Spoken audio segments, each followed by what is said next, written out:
नमस्कार दोस्तों। आपका स्वागत करता हूं आप ही के YouTube चैनल में। वीडियो को स्टार्ट करने से पहले आप सभी से रिक्वेस्ट करूंगा, अगर अभी तक आपने चैनल को सब्सक्राइब नहीं किया तो इससे request all of you please channel को सब्सक्राइब कीजिए। तो चलिए स्टार्ट करते हैं। जहां पर देखिए आज हम लोग डिस्कशन करेंगे और शेयर मार्केट शेयर बाजार के बारे में यहाँ पर डिस्कशन करेंगे, जहां पर निफ्टी जो रहता है कितना गैप अप हो सकता है, इंपॉर्टेंट लेवल्स क्या रहेगा, साथ साथ पूरे ग्लोबल ट्रिगर्स को सेंटिमेंट्स को चेक किया जाएगा। सबसे पहले चीज निफ्टी से स्टार्ट करेंगे तो देखिए प्रीवियस क्लोजिंग 24,570 का है। 65 पॉइंट्स गिरावट के साथ क्लोजिंग देखने को यहाँ पर मिला है। साथ साथ निफ्टी का अगर चेक करेंगे तो देखिए धीरे से निफ्टी ने अपना ट्रेंड को चेंज कर दिया है। 200 मूविंग एवरेज 24,381 है। ये रेड कलर का जो लाइन आप देख रहे हैं इसके ऊपर में करंटली हम लोग ट्रेड कर रहे हैं, यानी चूंकि दोनों मूविंग एवरेज के ऊपर में है तो ट्रेंड हमारा बुलिश हो चुका है। ट्रेंड हमारा बुलिश हो चुका है एंड कभी भी यहाँ पर ब्रेकआउट हो सकता है।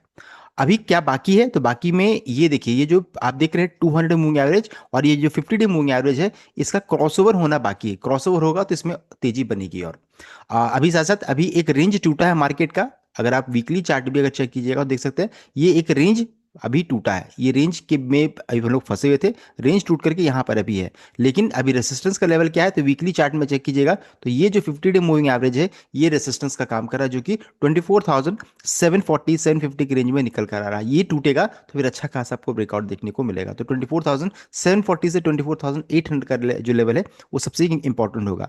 वाई डेटा भी चेक कीजिएगा तो वाई डेटा में सेम आपको देखने को मिलेगा। अभी देखिए सबसे बड़ा रेजिस्टेंस यही काम कर रहा है 24,600 में। ये हो गया। उसके बाद 24,700 हो गया। फिर देखिए 24,800 हो गया। और सबसे ज्यादा देखिए कहां पर है तो 25,000 की रेंज में निकल कर आ रहा है। तो ओआई डेटा ये बता रहा है कि अभी हम लोग रेसिस्टेंस जोन धीरे धीरे जो रहता है हमारा बढ़ रहा है, इंक्रीज कर रहा है एंड क्रूशियल हम लोग जोन की ओर मूव कर रहे हैं। इमीडिएट रेसिस्टेंस 24,700 से 24,750 के रेंज में है। और 24,800 से 25,000 जो रहता है हैवी कॉल ओआई जोन यहाँ पर है, देख सकते हैं। तो ये सबसे इंपॉर्टेंट रेसिस्टेंस का काम होगा। अभी हम लोग करंट जो रहता है कंसोलिडेशन फेज में एक ही जगह पर टाइम पास कर रहे हैं। ये चीज यहाँ पर करंटली देखने को मिला है। सपोर्ट का लेवल क्या है तो 24,370 से 24,400 के रेंज में। और यहाँ पर ये स्ट्रॉन्ग पुट बेस यहाँ पर है तो ये सपोर्ट का काम करेगा। तो आप इसको चेक कर सकते हैं। अभी बिल मार्केट जो था बिल्कुल सीमित दायरे का ट्रेड यहाँ पर देखने को मिल रहा है। निफ्टी बैंक को भी चेक कीजिएगा, देख सकते हैं यहाँ भी एक रेंज में मार्केट यहाँ भी फंसा हुआ है। यहाँ पर तेजी कब होगा जब ये 58,600 जो रहता है, 58,600 से लेकर के 59,000 का जो रेंज जो रहता है ये आपका रेसिस्टेंस का काम करेगा। और ये लेवल टूटना सबसे इंपॉर्टेंट यहाँ पर हो जा रहा है कि ये टूटेगा तभी यहाँ पर तेजी होगी। सो इस चीज को ध्यान देगा। 58,600 से 59,000 के रेंज में। और साथ साथ निफ्टी निफ्टी बैंक को चेक करेंगे तो 56,974 50 डे है और ये आपका 200 एवरेज है। दोनों के ऊपर में करंटली हम लोग अभी ट्रेड कर रहे हैं, देख सकते हैं। तो ट्रेडिंग पर्सपेक्टिव से अगर चेक कीजिएगा तो निफ्टी अभी बैंक निफ्टी एक रेंज में फंसा हुआ है, देख सकते हैं। ऊपर कई बार इसी जगह से रेसिस्टेंस मिला है तो ये रेसिस्टेंस का टूटना जरूरी यहाँ पर हो जा रहा है। 58,600 से 59,000 की रेंज में रेसिस्टेंस है। सो ये हो गया निफ्टी बैंक के बारे में। इंपॉर्टेंट लेवल्स को चेक कीजिएगा। रेसिस्टेंस का लेवल 58,100 से 58,400 क्रूशियल रेसिस्टेंस है, ये टूटना सबसे इंपॉर्टेंट है। इमीडिएट रेसिस्टेंस पे 57,900 से 58,000 ये इमीडिएट रेसिस्टेंस है। ये हम लोगों का क्लोजिंग प्राइस हो गया। आइए नीचे में यहाँ पर सपोर्ट का लेवल यहाँ पे लिखा हुआ आप चेक कर सकते हैं। तो निफ्टी बैंक जो रहता है अभी एक रेंज में है, वो रेंज टूटना जरूरी है। जैसे टूटेगा आपको अच्छा खासा मूव देखने को मिलेगा। नेक्स्ट है, अभी सबसे बड़ा प्रॉब्लम हमारे लिए हो गया है वो है नया एक्सपायरी रूल जो आया है एंड साथ साथ क्लोजिंग ऑक्शन सेशन जो चलता है शाम के समय में वो समझना थोड़ा सा मुश्किल है। अभी कम से कम देखिए 4 सप्ताह लगेगा या फिर 1 महीना टाइम लगेगा इस पूरे प्रोसेस को समझने में, क्योंकि हर दिन का क्लोजिंग चेक करते करते लोगों को समझ में आएगा कि हाँ यहाँ पर एक्चुअली हो क्या रहा है। और जब तक ये होगा तब तक मार्केट बड़ा ब्रेकआउट ले चुकी होगी। तो मार्केट देखिए अभी मैनिपुलेशन मोड में है, कह सकते हैं कि इसमें अभी रिटेल कुछ नहीं कर पा रहे हैं। जो बड़े कह सकते हैं इंस्टीट्यूशन जो रहता है वही इसमें काम कर पा रहे हैं। तो जिनके पास डेटा है, जिनके पास मशीन्स हैं, अभी हमारे पास ऐसा कुछ नहीं है जो हम लोग इसको समझ तो 4 सप्ताह से 1 महीने तक का समय लगेगा, तब तो मार्केट हो सकता है बड़ा मूव ले ले। तो अभी मैनिपुलेशन मार्केट में चल रहा है, जैसा मार्केट की मर्जी है वैसा मूव कर रहा है। नेक्स्ट है एफआई डेटा को चेक करेंगे, देख सकते हैं एफआई ने कैश में 480 करोड़ का खरीदारी किया है। डीआई ने 235 करोड़ का खरीदारी किया है। एफआई ने कैश फ्यूचर से 140 करोड़ का बिकवाली किया है, देख सकते हैं। यानी कि बिल्कुल देख रहे हैं नाम मात्र का यहाँ पर देख देख सकते हैं खरीदारी बिकवाली यहाँ पर देखने को मिला है। यानी कुछ भी यहाँ से निकल कर नहीं आ रहा है। कब 7 अगस्त का डेटा को अगर आप चेक करते हैं तब। तो ये हो गया एफआईडी डेटा, जो कि ओवरऑल अगर चेक कीजिएगा तो थोड़ा नेगेटिव ही साइड में देखने को मिल रहा है। नेक्स्ट है कितना गैप अप हो सकता है निफ्टी मंडे के दिन में, तो 66 पॉइंट गैप अप होने का पूरा चांसेस है। हम लोग ओपन हो सकता है 24,720 की रेंज में ओपनिंग होने का चांसेस है, यानी बिल्कुल अपने रेजिस्टेंस के करीब में ही ओपन हो गया, यानी वहां पर सबसे ज्यादा ओआई डेटा ही बता रहे कि वहां पर अच्छा खासा ओआई बिल्डअप है, रेजिस्टेंस काफी बड़ा वहां पर है। वहां पर अब ये देखने वाली बात है कि देखिए इतना ऊपर होने के बाद वहां पर प्रॉफिट बुकिंग होगा या फिर ब्रेकआउट होगा, बिकॉज फिर इसके बाद इमीडिएट 24,800 से 25,000 की रेंज में रेसिस्टेंस है। तो ज्यादा चांसेस है निफ्टी में गैप अप होने का, ज्यादा चांसेस है। अब देखिए एडीआर्स भी वही बता रहे हैं, एडीआर्स में इन्फोसिस की डायरी में 1.3% को उछाल, विप्रो की डायरी में 1.51% को उछाल, एक्सिस बैंक में 0.5% गिरावट है, एचडीएफसी बैंक में 0.59% का गिरावट देखने को मिला, यानी बैंकिंग एडीआर्स में गिरावट है।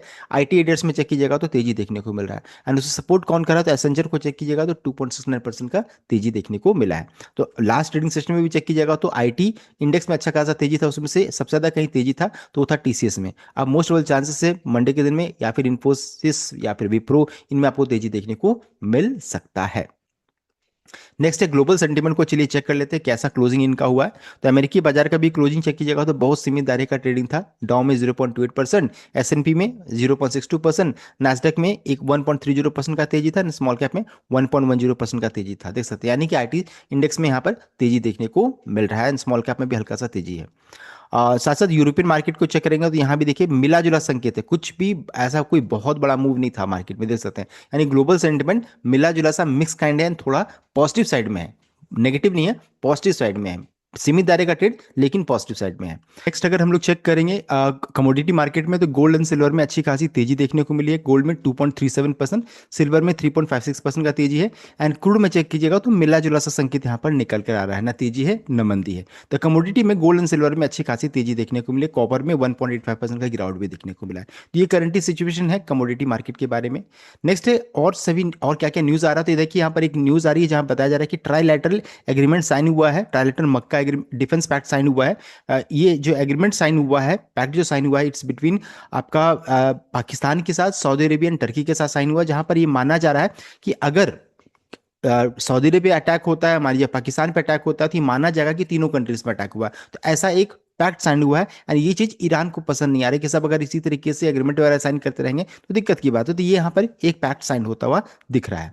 नेक्स्ट है अभी एक नेगेटिव और खबर आ रही है, यहाँ पर देखिए रशिया के ऊपर फिर से सैंक्शन लग सकता है। एंड रशिया के ऊपर अगर सैंक्शन लगता है, सब कुछ अगर ऐसा होता है, तो हम लोग जो रशिया से ऑयल खरीदते हैं तो इंडिया के लिए प्रॉब्लम यहाँ पर हो सकता है। And रशिया जो अकाउंट करती है, हम लोग लगभग भारत का पूरा आधा तेल, हाफ तेल कहाँ से आता है, क्रूड आता है आपका रशिया से आता है। और अगर ऐसा हुआ तो ये एक नेगेटिव न्यूज इंडिया के लिए हो सकता है। तो ये चीज यहाँ पर देखिए हम लोगों ने दो चीजों को चेक कर लिया। साथ साथ एक साथ में एक अच्छी खबर भी आ रही है, जहां पर ट्रम्प की तरफ से अपडेट है। उनका कहना है कि ये जो होर्मुज जो अभी बंद है, या फिर जो एग्रीमेंट साइन होने की बात हो रही है, ये कभी भी प्रेटी सुन कभी भी कंप्लीट हो सकता है, ये खबर आ रही है। साथ साथ ट्रम्प के ऊपर इंटरनल प्रेशर भी यहाँ पर आ रहा है, यूएस सीनेटर्स की तरफ से अपडेट है। इनका कहना है we have just introduce a resolution to put stop to Russian president illegal war with Iran. US senator John Hickenlooper देखिए एक्स में उन्होंने कहा American lives have been lost, gas and fertiliser price have skyrocketed और military stockpile drained, सो यहाँ पर है and this war now, ये खबर। तो इंटरनल भी इनको प्रेशर डाला जा रहा है कि युद्ध को खत्म कीजिए, एंड ट्रम्प खुद चाहते हैं। तो अगर ऐसा हुआ स्ट्रेट्स ऑफ हॉर्मुज मान लीजिए ओपन हो जाएगा, तो जो रशिया की तरफ से हम लोग तेल जो लेते हैं हो सकता है फिर ईरान की ओर मूव करेंगे। तो ये देखिए हमेशा चलता रहेगा, एक को बंद करो दूसरा को खोल दो, दूसरा को खोलो तीसरा को ओपन कर दो, ये सिचुएशन हमेशा रहेगा। तो देखिए अभी अगर चेक कीजिएगा ओवरऑल तो ग्लोबल सेंटीमेंट पॉजिटिव साइड में ही देखने को मिल रही है, तो बहुत ज्यादा चांसेस है मंडे के दिन में गैप अप होने का चांसेस यहाँ पर ज्यादा नजर आ रहा है। टेक्निकली भी हम लोग अब बुलिश जोन की ओर मूव कर चुके हैं। सो ये था complete update. I hope like किया, शेयर किया, चैनल को सब्सक्राइब कीजिएगा। Thank you.